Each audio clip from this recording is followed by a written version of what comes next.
Hello students, welcome to junior universities classes. मैं अवनीश मिश्रा आपका हार्दिक स्वागत करता हूं। आज आपका टॉपिक है क्वाड्रेटिक इक्वेशन का और हम लोग क्वाड्रेटिक इक्वेशन पर बात करने जा रहे हैं। टॉपिक 9th का के लिए भी इम्पोर्टेंट है, 10th के लिए भी इम्पोर्टेंट है और जो अदर एग्जाम्स भी होते हैं जैसे यूपी टेट वगैरह, उनके लिए भी ये चीज़ें सारी इंपॉर्टेंट कॉमन चीज़ बस मैंने आज डिसाइड करी है, वो चीज़ मैं आपको बता रहा हूँ। ठीक है, बड़े ध्यान से समझिएगा चीज़ों को। ठीक है, कोई टेंशन की बात ना है। चलो भाई, बात समझिएगा जरा कि जो टॉपिक है आपका वो रहेगा क्वाड्रेटिक इक्वेशन। क्वाड्रेटिक इक्वेशन यहाँ पे बात समझिएगा। क्वाड्रेटिक इक्वेशन का मतलब ये हुआ कि पहली बात तो यही है कि इक्वेशन को अगर देखा जाए तो एक इक्वेशन है टू साइडेड, LHS और RHS। यानी अगर हम किसी क्वाड्रेटिक की स्टैंडर्ड फॉर्म को लिखते हैं, यानी एक क्वाड्रेटिक अगर हमने लिखी ax² plus bx plus c equal to मैंने लिखा 0, ये किसी क्वाड्रेटिक की स्टैंडर्ड फॉर्म होती है। यानी किसी द्विघात समीकरण का की जो स्टैंडर्ड फॉर्म होती है वो होती है ax² plus bx plus c equal to 0। यहाँ पे अगर बात करी जाए तो कोई भी क्वाड्रेटिक को हम कैसे आइडेंटिफाई करेंगे, अगर उसकी पावर जो है यानी उस पे x² की जो पावर है अगर वो 2 लगी हुई है तो हम आसानी से कह सकते हैं कि ये एक क्वाड्रेटिक है। ठीक है, ये बात समझते हैं, समझ में आती है। ये क्वाड्रेटिक है। होता क्या है कि किसी भी क्वाड्रेटिक के हम आसानी से रूट्स फाइंड आउट कर सकते हैं। आप जानते हैं कि अगर हम फर्स्ट टर्म और थर्ड टर्म का मल्टीप्लाई करवा दें, मल्टीप्लाई करवाने पर जो हमें प्रोडक्ट में मिलता है उसके हम ऐसे फैक्टर निकालें कि उन्हें या तो ऐड करने पर या सब्सट्रैक्ट करने पर हमें बीच वाला टर्म मिल जाए। ये चीज़ हमारे दिमाग में सेट होती है और इसी के थ्रू हम ये चीज़ें इसके फैक्टर निकाल पाते हैं। जो फैक्टर होते हैं उनका ही नाम हम कह देते हैं कि वो रूट्स होते हैं। क्या कह देते हैं? वो रूट्स होते हैं। अब होता क्या है, क्योंकि वो क्वाड्रेटिक होने की वजह से उसके जो रूट्स होते हैं वो अगर मैक्सिमम रूट्स की बात करें हम अगर हम मैक्सिमम रूट्स की बात करें तो मैक्सिमम रूट्स आपके 2 हो जाते हैं। हाँ, मिनिमम में ये भी हो जाता है कि आपका 1 भी हो जाएगा और 0 का भी केस होता है। ठीक है, लेकिन अगर मैक्सिमम रूट्स की बात करें तो मैक्सिमम रूट्स कितने निकलने वाले होते हैं? 2 निकलने वाले हैं। अब इसके बाद की बात समझो जरा। होता क्या कि हमारा प्रोसीजर ये होता है कि नॉर्मली हम जब रूट्स को सॉल्व करते हैं, मतलब किसी भी क्वाड्रेटिक को सॉल्व करने बैठते हैं तो हम क्या करते हैं कि इजीली उसी मेथड से प्रोडक्ट करा, फिर इस तरीके से क्या हो, फिर अगर इनकेस नहीं भी होता है तो होता क्या है कि हम उसमें धराचार लगा देते हैं, कंप्लीटिंग स्क्वायर मेथड लगा के फिर उसको सॉल्व कर लेते हैं। आप लोग जानते हैं कि अगर कंप्लीटिंग स्क्वायर मेथड में लगा दूं, यानी अगर धराचार फार्मूला लगाऊं, तो आप देखते हैं कि आपको जो फॉर्मेट मिलता है वो आपको मिलता है माइनस का b plus minus b² minus 4ac upon में 2a। ये आपको फॉर्मेट मिलता है कि माइनस का b plus minus b² minus 4ac upon में 2a मिलता है। फिर होता है क्या कि यहाँ पर हम एक बार x1 इक्वल टू लेके जब चलते हैं भाई, एक बार होता है क्या कि हमारे पास प्लस है, एक बार होता है हमारे पास माइनस है, तो हम एक बार लिखते हैं माइनस का b plus b² minus 4ac upon में 2a, ऐसे कर देते हैं। फिर एक बार होता है कि हम x2 इक्वल टू लिखते हैं तो माइनस का b माइनस और b² माइनस 4ac अपॉन में 2a लिख देते हैं। कुछ इस तरीके से हमारी बात बन जाती है। लेकिन होता क्या कि ये बहुत लॉन्ग मेथड है कि आपने इसको सॉल्व किया, फिर आपने इसको सॉल्व किया, आपने दिखाई कि आपको x1 मिलता है, एक आपको x2 मिलता है, तभी तो आप इतना कर पाते हैं। और अगर इजीली हो जाता है तब भी ठीक है, आप प्रोडक्ट करवा रहे हैं, ऐड सब्सट्रैक्ट कर रहे हैं, फिर आपको फाइनल रिजल्ट मिलता है। कई बार अब इसके बाद की जो चीज़ें हैं उसको देखो जरा कि हमको करना क्या, मतलब ये चीज़ें बहुत पुरानी है, मतलब आप अगर बेसिक तरीके से काम करते हैं तो आपको इन सारी चीज़ों का यूज़ करना पड़ता है। अब थोड़ी देर के लिए हम बात को चेंज करते हैं और हम आपको बताते हैं कि अगर हमारे पास कोई भी क्वाड्रेटिक है जो ax² plus bx plus c के फॉर्मेट में लिखी हुई है, उसमें इज इक्वल टू 0 लगा हुआ है, तो हमें इसके रूट्स अगर फाइंड आउट करना है तो हम देख रहे हैं कि यहाँ पर जो ये ax² plus bx plus c जो लिखा है, यहाँ पर एक ये साइन है, ठीक, और एक ये साइन है। मैंने कहा कि ये आपका फर्स्ट साइन है, मैंने ये कह दिया कि ये आपका फर्स्ट साइन है, और ये जो साइन था मैंने इसको कह दिया कि ये आपका भाई सेकेंड साइन है। ये 2 साइन मैंने बना दिए और देख भी रहे हैं कि होता क्या है कि ये फर्स्ट साइन है और ये सेकेंड साइन है। अब ध्यान रखो कि अगर किसी क्वाड्रेटिक का सेकेंड साइन पॉजिटिव है, यानी आप देख रहे हैं जो सेकेंड साइन है वो अगर आपको पॉजिटिव दिख रहा है तो यहाँ पर जो रूट्स निकलने वाले हैं, जो रूट्स निकलेंगे तो रूट्स ऑलवेज सेम। कैसे होंगे? ऑलवेज सेम होंगे। अब सेम का मतलब क्या हुआ?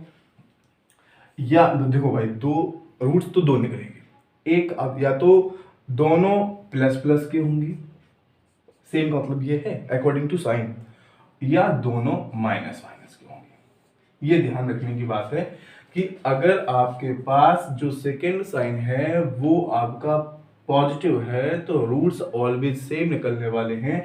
एक दोनों पॉजिटिव पॉजिटिव भी निकल सकते हैं, दोनों नेगेटिव नेगेटिव भी निकल सकते हैं। ये डिपेंड करेगा कब? जब आपका सेकेंड साइन जो है वो कैसा हो? पॉजिटिव। अब बात ये समझने की कि ये कब पॉजिटिव होंगे और कब नेगेटिव होंगे, तो ये बात मैटर करती है फर्स्ट साइन पर। समझना कि अगर first sign if first sign, यानी मैं इसकी बात कर रहा हूं, अगर फर्स्ट साइन आपका पॉजिटिव है तो इसका अपोजिट ध्यान रखो कि रूट्स जो निकलने वाले हैं वो हमेशा आपके नेगेटिव नेगेटिव ही निकलेंगे। ध्यान रखना, अगर आपका फर्स्ट साइन पॉजिटिव है, यानी इसकी बात कर रहा हूं मैं, अगर ये पॉजिटिव हो गया और ये तो कांस्टेंट ही, मतलब इसमें कोई चेंज नहीं है, ये प्लस का ही होना चाहिए और ये भी अगर प्लस का है, तो फिर रूट्स आपके कैसे निकलेंगे? दोनों ही नेगेटिव नेगेटिव। अब दूसरी बात, अगर हमारा फर्स्ट साइन मान लो नेगेटिव हो गया, सपोज दैट इस प्लस की जगह पे अब की बार यहां पर आ गया माइनस, कुछ इस तरीके से हो गया, तो अगर ये यहां माइनस आ गया तो हमें ये तो पता ही है कि जो सेकेंड साइन है वो पॉजिटिव होने की वजह से रूट सेम निकलने वाले, लेकिन क्योंकि फर्स्ट साइन नेगेटिव था तो अब नेगेटिव होने की वजह से दोनों जो रूट्स निकलेंगे वो दोनों प्लस प्लस के निकलेंगे। ये बात समझ में आ गई होगी आप लोगों को। तो ये पहली बात थी, जब आपके किसी भी क्वाड्रेटिक का जो सेकेंड साइन था वो पॉजिटिव था, रूट्स आपके दो निकलने थे, सेम ही निकलेंगे क्योंकि सेकेंड साइन पॉजिटिव है। अब बात केवल रुक रही थी फर्स्ट साइन पर, तो फर्स्ट साइन में इतना हो गया कि फर्स्ट साइन अगर पॉजिटिव था तो रूट्स दोनों नेगेटिव नेगेटिव हो गए, और अगर फर्स्ट साइन नेगेटिव हो गया तो दोनों रूट्स पॉजिटिव पॉजिटिव हो गए। हमेशा अपोजिट का केस होता है, अगर प्लस है तो माइनस माइनस दोनों निकलेंगे, अगर माइनस है तो दोनों प्लस प्लस निकलेंगे। ये बात आपको समझ में आ गई। अब इसका दूसरा केस होता है, दूसरा केस को अगर हम समझेंगे तो उसको भी देख लो। जैसे मान लो हमें एक एग्जाम्पल करवाना है आपको, ठीक है, तो आपको जल्दी से समझ में आ जाएगा। जैसे देखो, जैसे एक आध एग्जाम्पल ले लो तो उससे समझ में आ जाएगा, ठीक है। जैसे आप समझिएगा बड़े ध्यान से, जैसे मैंने एक एग्जाम्पल लिया, मैं ले रहा हूँ, आप देखिएगा। मैंने लिखा कि x square minus 17x plus 72 is equal to 0। मैंने ये एग्जाम्पल ले लिया। आप देख रहे हैं कि यहाँ पर अगर इस साइन की बात करें हम आपसे, तो ये जो साइन है वो तो कैसा है? पॉजिटिव ही है। ये साइन कैसा है? पॉजिटिव। तो यहाँ से एक रिजल्ट तो कंफर्म हो गया कि ऑलवेज दो रूट्स निकलेंगे और दोनों सेम रूट हों, ऑलवेज सेम रूट्स। अब हो सकता है कि वो दोनों प्लस प्लस के हों, हो सकता है कि वो दोनों माइनस माइनस के, एक ये रिजल्ट होने वाला है।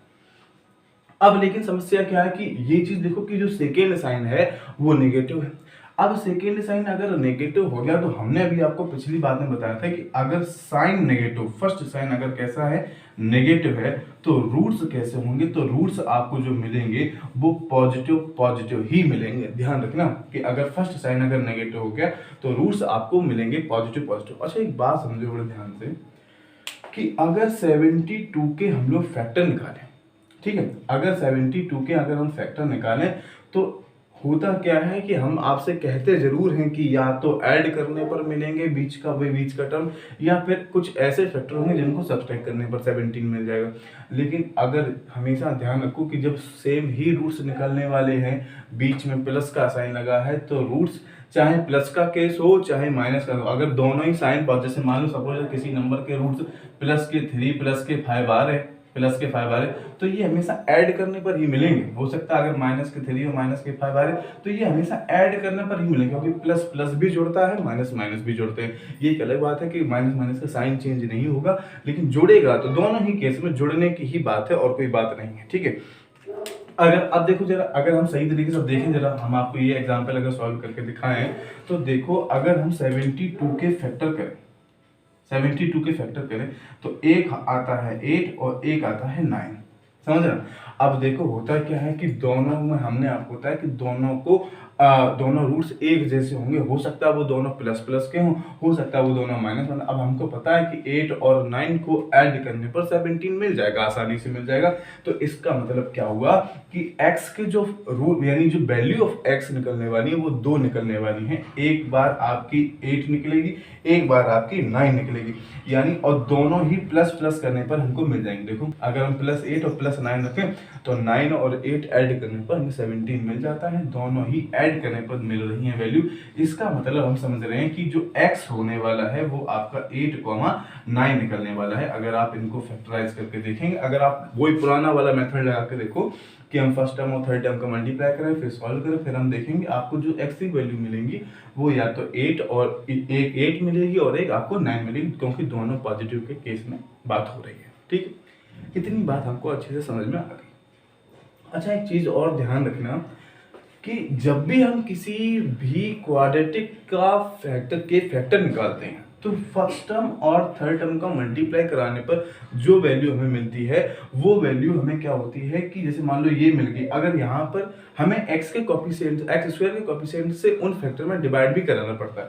हमने कराया तो यहाँ भी डिवाइड है, जैसे देखो अगर हमने x स्क्वायर का कोफिशिएंट यहाँ पे कितना था 1 था, हमने 1 से डिवाइड करा है यहाँ पे, इस केस में भी यहाँ पे भी, तो इसीलिए यहाँ पर x की वैल्यू 8,9 दिख रही है। ठीक है, अभी ये बात शायद हो सकता है आपको अच्छे से समझ में ना आई हो, लेकिन अभी मैं एक और एग्जांपल लूंगा तब ये चीज आपको बड़े अच्छे से समझ में आ जाएगी। ठीक है, आप इन लोग इसको देखो जरा। ठीक है, इसके बाद हम दूसरा एग्जांपल लेते हैं। जैसे मान लो मैं इसको हटा दे रहा हूँ, ठीक है, ऐसे हटा दे रहा हूँ, अब मैं यहीं पर दूसरा एग्जाम्पल ले ले रहा हूँ,